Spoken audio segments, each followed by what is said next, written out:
Good morning. We are extremely pleased that you are here. It is good to come together for the purpose of co-creating. Do you agree? Yes. You are knowing what you are wanting? Yes. You are enjoying the expansion of your desire?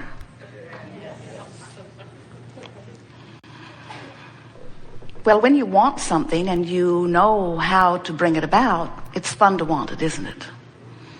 But when you want something and you've been wanting it for a while and it stubbornly is staying off at a distance, when you want to bring something in that won't come, or when you want to get rid of something that won't go, then when we say, are you enjoying the contrast? Are you enjoying those new desires that are percolating within you? And often, if we've trained you here, you say, oh yes, we really like those unfulfilled desires. But there will come a time when you come to realize that no desire is off limits for your ability to create it. In other words, when you begin to remember who you are, when you consciously reestablish your relationship between the physical you and the non-physical you, when you remember the purpose of your emotions and the information that they give you in terms of not only your relationship between the physically focused you and the non-physically focused you, but your emotions also give you play by play, moment by moment indicators of how you're doing in relationship to those very desires. Because it turns out that as you sift through the contrast, which causes you to focus, even if you don't put words to it, your desires into a vibrational format, which always precedes the manifestational format. In other words, everything's focused into a vibrational reality first. So without even knowing it, you have focused a wonderful vibrational reality that is not just the forerunner of your relationships or of your possessions or of your experiences. It's actually the vibrational pre-you. You are the creator of you. You think you might be creating a new car or creating a pile of money or creating a relationship, but what you're actually creating is you within those experiences. You are the creator of you. So in order to really understand this, we want you to understand that you were source energy before you came into these physical bodies, a culmination of all that you had lived. And when you made the decision to project part of that consciousness into this personality that you know as you, the larger part of you remained non-physical. That's where humans get the idea of a soul. The larger part of you remains non-physically focused. It's not dead or alive. It's always alive, always non-physically focused. And sometimes that life is focused into the likes of you. But when you understand that the non-physical part of you always exists, then you can begin to understand why there is a vibrational relationship between the thoughts you're thinking now and the vibration that is activated because of what you're focused upon, and the source within you and what the source within you is thinking about the very thing you're thinking about. When you focus upon something in your experience and you complain about the lack of something, the reason that it feels uncomfortable to you when you do it is because the source within you is not focused lackfully. The larger part of you is always focused upon the abundance. The largest part of you is always focused upon where you're going, not where you are. The larger part of you, in fact, is where you're going. Do you sort of kind of get that? You are non-physical energy, and a part of you came forth into this body, and you explore the contrast. And by knowing what you don't want, you automatically know what you do want. It's just the balance of this universe.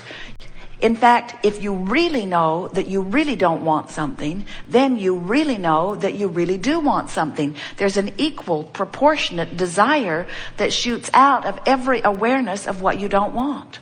So without even knowing it, you have been building a vibrational escrow, a vibrational reality that's not just a pile of stuff waiting off in the future for you. It's actually the vibrational essence of you living, being, having, doing all of that. And that vibrational essence of you is as real as the you that you now manifested. Now hear this. So over time, we've been saying to you that if you have a desire and your belief is the same as your desire, that's really what positive expectation is, then it has to be, and it has to be fast. Because your desire is pure, there's no resistance to it, and it's flowing to you. And you've proved that out in your own life, haven't you? The things you expect come easily to you. It's the things you don't expect that keep seemingly messing up your experience. Someone the other day says, I don't want to work there, but I have no choice. What an awful trap.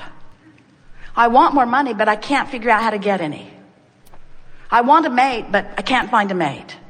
And we say, when you want and you equally or greater doubt the thing you want, then you hold yourself in what feels like a tug of war to you, and it literally is a tug of war, because in your doubting you have introduced a resistance that does not allow you to go to the vortex where what you want is. So over time we've said to you, when you want it and believe it, it is. Then we began telling you that you are a creator, and that if you are a deliberate creator, which means you think more about what you want, you script it, you write about it, you talk about it, that more of the things that you want will begin to come into your experience. Be more deliberate in your intent, we said to you. Then we watched you. You worried about your thoughts too much then. You got the idea that every word that popped out of your mouth was going to bring immediate response to that word. So you said, cancel, cancel, cancel, as you tried to suck back the word before law of attraction took it away and ran with it. And so then we began explaining to you that well-being really is the basis of your experience, and that you have much latitude and leeway. And that if you will think about allowing what you want to come, that there is a step 3 process. Life causes you to do step 1, ask. Source answers, and today we're telling you not just answers. Source literally becomes the vibrational equivalent of what you're asking for and holds it in this vortex where law of attraction is gathering. Step 3 is you got to figure out how to be a vibrational match. And then for a while, we offered you the analogy that when you ask, Source answers. And as law of attraction responds to Source holding the fullness of all you've asked for, as law of attraction responds to that request, the sensation to you is like a being called downstream, naturally toward the fulfillment of what you are wanting. Today, we are going to describe this process to you in yet another way. We want to say to you that when you ask, you send rockets of desire into your vibrational experience. And we've been calling this your vibrational escrow, because it's where all that you want is held in an account that's just for you, that no one else is going to sweep in. Bernie Madoff does not have access to this account. And then we began calling it a vibrational reality. It's a vibrational reality because you're so excited about this physical reality. We want you to be excited about this vibrational reality. And today we are calling this vortex, a vortex of creation. It is a vortex, and the reason that we are calling it a vortex is because as law of attraction responds to this powerful point that the source within you is holding on your behalf, this much larger than you part of you, this much larger than the physical part of you, non-physical part of you, stands there holding this pure thought of what you've been asking for, and with the absence of resistance to this and law of attraction's response to that, there is a powerful vortex that is created, a vortex of attraction. And this is the most important thing for you to hear about this, where all cooperative components are being assembled. The question is, are you a cooperative component? And the answer is, if you're mostly joyful, mostly happy, mostly eager, mostly frisky, then yes, you could count yourself as a cooperative component. And if all of that is true, then you're saying to us, things work out for me. Ideas come just at the right time. I flow in and out of all things. I rendezvous with like-minded people. Wonderful things happen. I barely think about something that I want, and the path to achieve it is unfolding for me. I feel good all of the time. I wake up, I hit the floor with a feeling of enthusiasm for life. I feel reborn anew every day of my life experience. If that's the way you are describing yourself, then you are often, most often, in the vortex. But if you're ornery, if you're confused, if you feel resentment, then you're not in the vortex, not consistently. And if you're like most people, you're in and out, in and out. If you're like most people, you're out, and out, and out, and out, and out, and in, and out, and out, and out, and out, and out, and damn mad about being out, and in, and out, and out, and out, and joining the online chat group about how crummy it is to be out, and out, and out, and out, and out, and in, and out. If you're like most people, you're out mostly, on the brink of it sometimes, and in rarely, but you've been in enough to taste the sweetness of alignment, enough so that when you're not in there experiencing the fullness of all that is meant to be for you, you resent it. You know something is really, really, really, really, really, really wrong. And that's why when you don't feel good, you want to blame this one and that one and this one and that one and this one and that one. Usually the person you live with is the person that gets the brunt of your blame about you not being in the vortex, but we want to lovingly give it all back to you.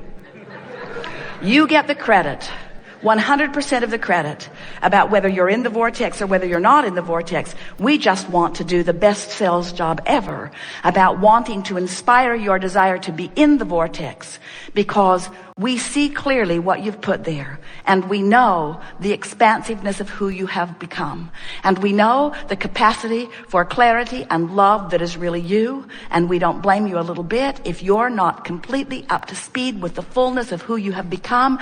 You feel awful and you want it. We just want to say to you, there's no way of filling the void of not being in the vortex other than getting in the vortex. Can't buy one more thing and bring it home. Can't eat something, drink something, shoot something. You can't find somebody else to give their attention to you, to love you enough. In other words, it's not possible for you to fill the void that is the fullness of who you are without getting in the vortex, which simply means you just got to stop doing that thing you do that doesn't let you in. So what are some of the things you do that prevent you from getting into the vortex?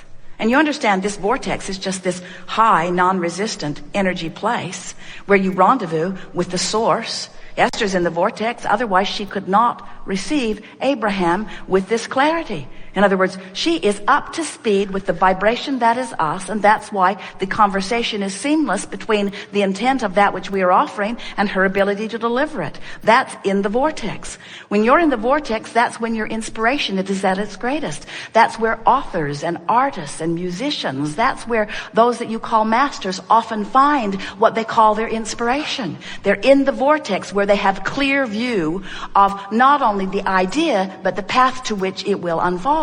When you're in the vortex, things unfold for you in a way that there's no question in your mind that that's the thing to do. You know how sometimes you say, I don't know whether to go this way or that way. You're not in the vortex, because if you were in the vortex, you'd say, I'm going this way and I don't care what anybody thinks about it.